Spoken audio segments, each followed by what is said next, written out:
आप कॉलेज में क्लास कर रहे हो और क्लास चल रही है। क्लास के दौरान ही आप बीच में उठ करके बिना बताए क्लास से चले जाते हो, या फिर क्लास में आप लाउड बातें करते हो, तो ये सब क्या कहलाता है? कंटेम्प्ट कहलाता है। मीन्स आपने क्लास के नियमों का उल्लंघन किया। हिंदी में उसे बोलते हैं अवमान। इसी तरह से लीगल एथिक्स, प्रोफेशनल एथिक्स में भी एक टॉपिक है अवमान, यानी कि contempt. Contempt law in India.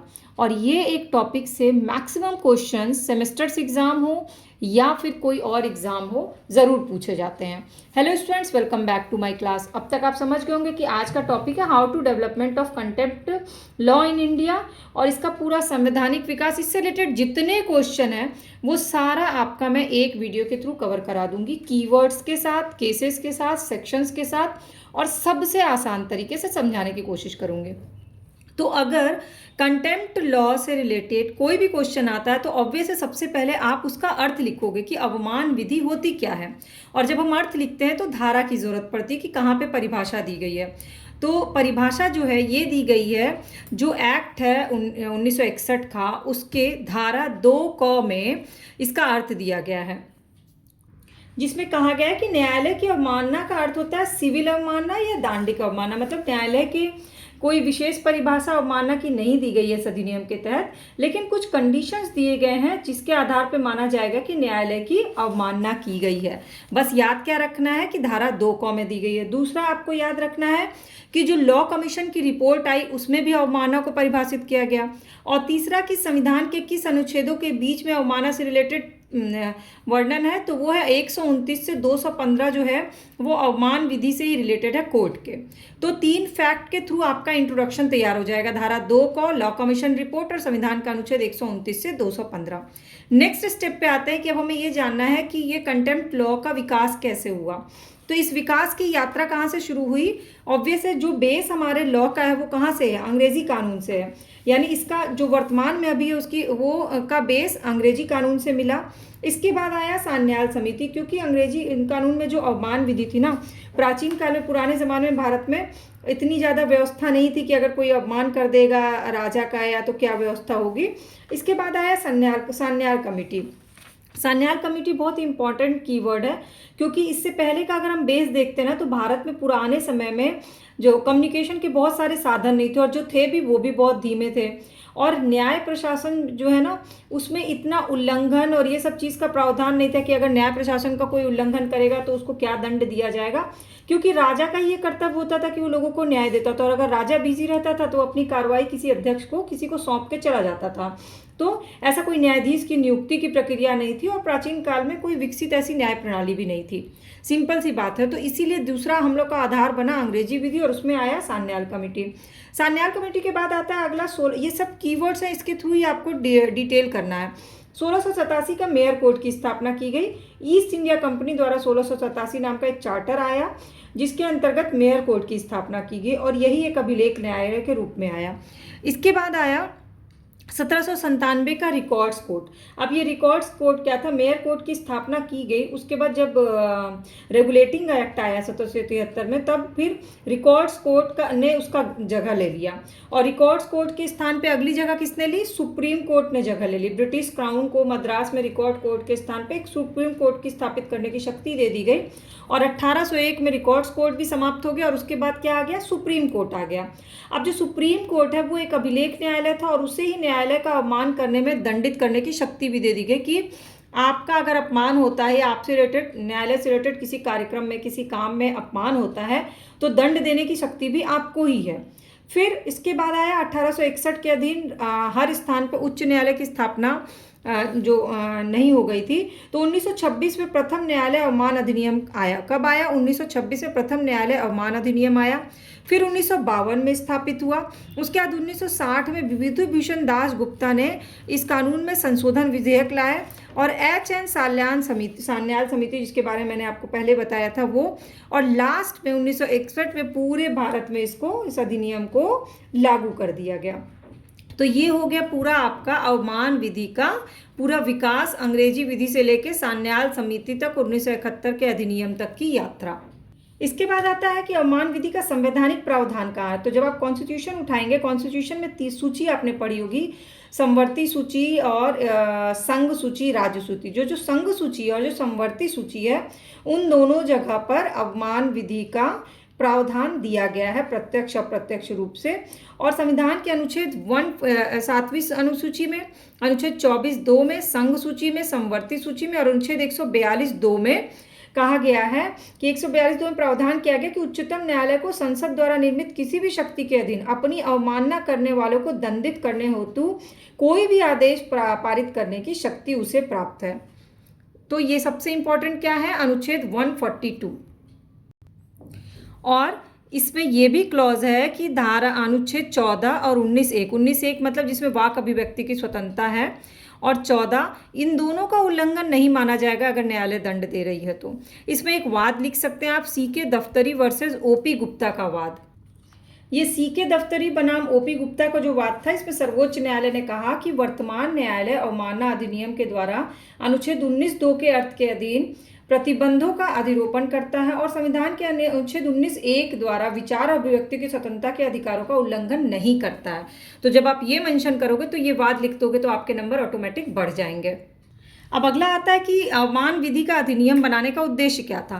तो इस विधि को बनाने का पहला उद्देश्य था जनता में विश्वास जगाना, न्याय का प्रवाह स्मूथली होता रहे, न्यायालय के काम में कोई हस्तक्षेप न हो, न्यायालय की जो गरिमा है भारत में वो बनी रहे, संवैधानिक प्रणाली की जो नींव हमारे यहाँ बहुत मजबूत है वो कमज़ोर ना पड़े, और न्याय लोग निर्भय होकर और निष्पक्ष होकर लोगों को न्याय मिल सके। इसमें इसको, इन सारे पॉइंट्स को आपको डिटेल में करना है। मैंने बस सिर्फ पॉइंट्स बताए हैं आपको, इसको आप डिटेल में बताइएगा। इसके बाद इसमें एक वाद लिख दीजिएगा, मैकलियोड बनाम सेंट ऑबिन। अब ये मैकलियोड बनाम सेंट ऑबिन का जो वाद है, इसमें कहा गया कि अवमानना का एक ऐसा अधिकार है जिसका प्रयोग बड़े ही किफ़ायती ढंग से किया जाना चाहिए और इसे हमेशा न्याय प्रशासन के हित में ही किया जाना चाहिए। सपोज करिए, अब जैसे ये जो अभी कॉकरोच पार्टी वाला चल रहा है, ये न्यायाधीश ने एक नौजवानों को कॉकरोच बोला, अब उसके चक्कर में एक पूरी पार्टी बन गई। तो ये जो न्यायालय की अवमानना एक तरह से हो भी रही है अगर, तो ये क्या हो रहा है, लोगों के हित में हो रहा है। ये है मैकलियोड बनाम सेंट ऑबिन, यही कहना चाहते हैं। अब आते हैं अवमानना के प्रकार। तो अवमानना के प्रकार दो हैं, एक सिविल और एक आपराधिक।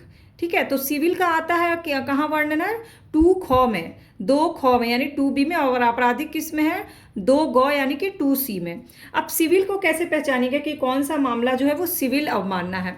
तो अगर न्यायालय की कोई भी आदेश है, कोई भी डिक्री है, या न्यायालय का कोई प्रोसेस चल रहा है, प्रोसेस ऑफ कोर्ट, कोई रिट है, न्यायालय ने कोई जजमेंट दिया, उसका अगर उल्लंघन हो जाता है, वो भी जानबूझ के उल्लंघन होता है, अनइंटेंशनली नहीं बल्कि इंटेंशनली उल्लंघन किया जाता है, तो ये सब क्या होगा, न्याय उस अवमानना का सिविल अवमानना में उसको काउंट करेंगे। अब इसमें एक वाद कौन सा लिखेंगे, विद्यासागर बनाम तृतीय एडिशनल जिला जज।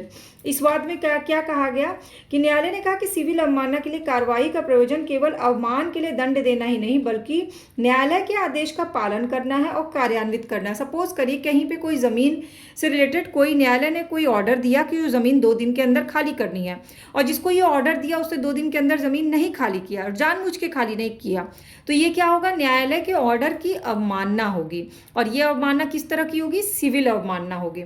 अब दूसरा जो अवमानना आता है वो होता है आपराधिक अवमानना। आपराधिक में 2c में मौखिक या लिखित रूप से जब कोई अवमानना होती है, न्याय में बाधा आती है, जिससे न्यायालय का अपमान होता है या न्यायाधीश का अपमान होता है, किसी तरह से न्यायाधीश पे किसी तरह का बेबुनियाद सवाल उठाया जाता है, न्यायाधीश पे किसी तरह का हमला किया जाए, न्यायाधीश को किसी तरह से या न्यायालय को डिफेम किया जाए, तो उसे क्या कहते हैं, आपराधिक अवमानना कहते हैं। अब इसमें वाद कौन सा लिख सकते हैं, अरुंधति राय का एक वाद है जिसमें अरुंधति राय ने पब्लिकेशन के थ्रू न्यायालय के खिलाफ कुछ शब्द लिखे थे जो उनके लिए 19(1) जो है वाक अभिव्यक्ति की स्वतंत्रता के तहत आता है, लेकिन न्यायालय ने कहा कि आपने 19(1) का दुरुपयोग मत करिए। मतलब जैसे कि अभी मीडिया ट्रायल होता है, अभी जो केस चल रहा है त्रिशा का, मीडिया ट्रायल चल रहा है, वो भी कंटेम्प्ट ऑफ कोर्ट है, क्योंकि कोर्ट में क्या चल रहा है उससे पहले मीडिया ही ट्रायल करके पूरे केस को सॉल्व करने लगती है। सुशांत सिंह राजपूत के केस में भी यही हुआ। तो जो मीडिया ट्रायल है एक तरह से कंटेम्प्ट ऑफ कोर्ट है, क्योंकि कोर्ट से पहले ही डिसीजंस आप बैठ के सुनाने लगते हैं या कोर्ट के काम में इंटरफेयर करना बोलते हैं, सबूतों को पहले ही तोड़ मरोड़ के मीडिया जो है पेश कर देती है। तो इस तरह से अवमानना के प्रकार क्या हुआ, सिविल और आपराधिक। अब सपोज करो किसी ने न्यायालय की अवमानना कर दिया, चाहे सिविल हो या आपराधिक हो, तो उसको दंड क्या दिया जाएगा? तो अवमानना के लिए दंड जो दिया गया है वो धारा 12 में दिया गया है। दंड दो तरह का है, एक तो 6 माह का कारावास होगा या 2,000 रुपया जुर्माना देना पड़ेगा, या फिर दोनों भी हो सकता है, 6 माह का कारावास और 2,000 जुर्माना दोनों। अब जैसे मान लीजिए एक क्वेश्चन यहाँ बनता है कि सपोज करिए कि ट्विटर पे लगातार न्यायालय के या किसी न्यायाधीश के खिलाफ ट्वीट आ रहा है। अभी सपोज करिए यही जो न्यायाधीश जिन्होंने कॉकरोच बोला, लगातार ट्वीट आ रहा है और ट्विटर ने ये आदेश दिया कि वो उस ट्वीट को डिलीट करो, पर ट्विटर ने उस ट्वीट को डिलीट, जिसने भी ये किया है उसको डिलीट नहीं किया, तो क्या पूरे ट्विटर कंपनी को दंड दिया जाएगा या फिर पर्टिकुलर जो ये कर रहा है डिफेमिंग उसको दंड दिया जाएगा? तो ये कहाँ पे दिया गया है? दंड का प्रावधान 12(4) में दिया गया है। इसके बाद दंड के लिए प्रतिरक्षा यानी डिफेंस क्या दिया गया है? तो प्रतिरक्षा जो है वो धारा 13 में भी और धारा 3 से 7 में भी प्रतिरक्षा दिया गया आपराधिक के लिए। अगर आपराधिक अवमानना कर देते हैं, क्रिमिनल अवमानना कंटेम्प्ट, तो क्या है, एक तो सामग्री का गलत तरह से अगर प्रकाशन किया है, न्यायिक कार्रवाई की कोई उचित सामग्री का गलती से प्रकाशन हो गया, अनइंटेंशनली प्रकाशन हो गया, आपको नहीं पता था कि प्रकाशित नहीं करना है, कोई न्यायिक कार्रवाई कोर्ट में चल रही है और लोगों ने, मीडिया भी है वहाँ पर और आपने भी उसकी उचित रिपोर्ट प्रस्तुत कर दी, तो इसमें कोई आपराधिक वो नहीं हुआ, अवमानना नहीं हुआ। न्यायिक कृत्य की उचित आलोचना की, जैसे कोई भी न्यायिक काम ऐसा हो रहा है जिसकी आलोचना करना जरूरी है, जो लोगों के हित में है। अधीनस्थ न्यायालय के अधिकारियों के विरुद्ध कोई परिवाद हो, न्याय के सम्यक अनुक्रम में कोई हस्तक्षेप नहीं किया हो आपने, और न्यायाधीश की व्यक्तिगत रूप से कोई निंदा नहीं की हो, तो न्यायाधीश की व्यक्तिगत रूप से निंदा की हो, ना कि कोर्ट के से रिलेटेड उनकी निंदा की हो, तो ये सब आपराधिक अवमान में शामिल नहीं होगा और यही आपकी प्रतिरक्षा के रूप में आपके लिए काम करेगा। अब सिविल अवमान में क्या प्रतिरक्षा है? अगर अवज्ञा जानबूझ के नहीं किया गया हो, कोई ऑर्डर जो है वो आपने जो मिला आपको वो आपने नहीं किया, जानबूझ के नहीं, आपको पता नहीं था कि इतने दिन में करना है या आप ऑर्डर को समझ नहीं पाए। दूसरा, आदेश जो अधिकारिता के बिना ही पारित कर दिया गया हो। तीसरा है अवज्ञा किया गया हो क्योंकि आपको आदेश समझ ही नहीं आया, अस्पष्ट था। इसमें एक वाद लिख सकते हैं, Miyaz Mohammad versus state of Haryana. इसमें है, इस मामले में उच्चतम न्यायालय ने भी उपरोक्त बातें ही कही है कि आदेश अधिकारिता के बिना ही पारित कर दिया गया, जहां अवज्ञा किया गया हो, आदेश अस्पष्ट हो इसलिए अवज्ञा किया गया हो, अवज्ञा जानबूझ के नहीं किया गया हो। तो इससे रिलेटेड वाद क्या है? Miyaz Mohammad versus state of Haryana. अब फिर है कि सिविल अवमानना के प्रतिवाद क्या है? तो इसमें सिविल अवमानना के प्रतिवाद क्या हो सकते हैं? एक तो न्यायालय के आदेश का अनुपालन कर देना, आदेश का अस्पष्ट होना, आदेश की जानकारी का नहीं थी, आदेश का पालन संभव नहीं हो पाया, क्षेत्राधिकार से बाहर का आदेश था, जो जज ने जो आदेश दिया वो उसके क्षेत्राधिकार से बाहर था। अब अवमानना में दंड के उपचार क्या है?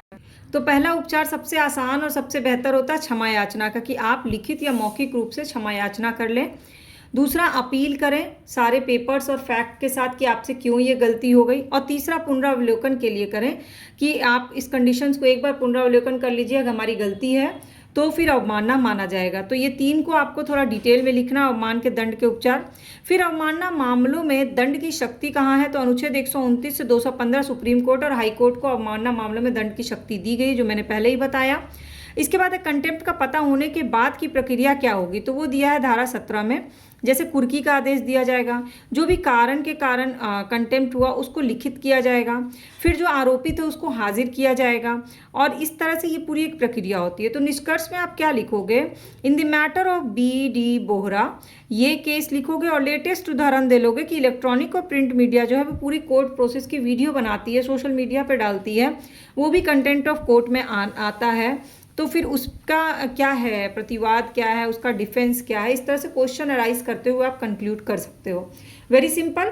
अब आप समझ गए कि न्यायालय का अवमान का अर्थ क्या है, उसकी प्रकृति क्या है, उसका उद्देश्य क्या है, उसका विकास कैसे हुआ, उसका संवैधानिक अनुच्छेद कौन कौन से हैं, अवमानना के कितने प्रकार होते हैं, उन दोनों में अंतर क्या है, उन दोनों में से कोई एक अवमान होने पे दंड का क्या प्रावधान है, और अगर दंड का प्रावधान है तो दंड से बचने के लिए क्या क्या डिफेंसेस हैं, और डिफेंसेस दोनों के अलग अलग हैं, मतलब आपराधिक के अलग हैं और सिविल के अलग हैं। फिर उसमें प्रमुख वाद कौन से हैं, अगर दंड मिल जाता है तो उसके उपचार में क्या है, क्षमा याचना, अपील और पुनरावलोकन। फिर दंड देने की शक्ति किसको दी गई है? सुप्रीम कोर्ट और हाई कोर्ट को दी गई है। किस आर्टिकल के थ्रू दी गई है? और पता होने दंड अवमानना हो गया है उसके बाद दंड तक पहुंचने की प्रक्रिया क्या है, जो धारा 17 में दिया गया। और कंक्लूड क्या करना है? सवाल के साथ कंक्लूड करना है।